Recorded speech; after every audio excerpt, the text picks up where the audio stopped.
worse than that, mass vaccinating humans, because there's a CSL vaccine developed with BARDA. Why is our military developing bird flu vaccines? But in fact, they have one, an antigen-based vaccine already pre-purchased and ready to go for Americans.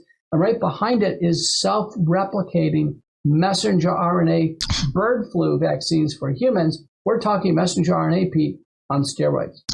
Okay, what you just said, if you don't mind, I don't mean to dumb down what you just said, but I understood the implications of what you just said. BARDA, I don't want to gloss over that. You're saying that it's already pre-purchased, it's developed, and it's being run by the military. Is that correct? That's correct. I mean, at the time they got approval, we didn't even have a U.S. case in many, many years. We had one U.S. case in Colorado. This poor guy who got ordered to destroy the chickens in the incinerator. They were flying around. He got some.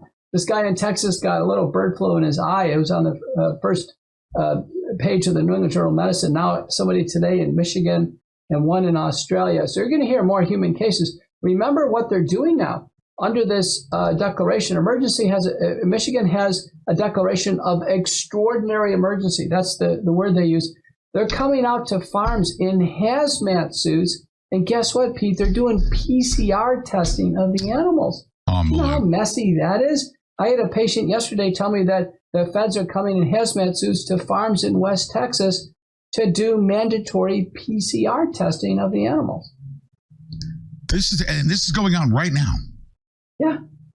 And I can tell you, this is right ahead of the WHO meetings. It's going to create enough of a scare where the WHO says we have to step in and do something. I predict it's going to keep revving through the year. By the time we get to the presidential elections, we're going to have sky-high food prices. We're going to have the country on edge in fear. I don't think there's going to be much of a human threat. But I got to tell you what, I think there's going to be a real constraint on the food supply. And the government reimburses the farmers if they destroy the flocks or the herds. So the farmers end up okay financially. It's the consumer gets constrained on at the grocery store.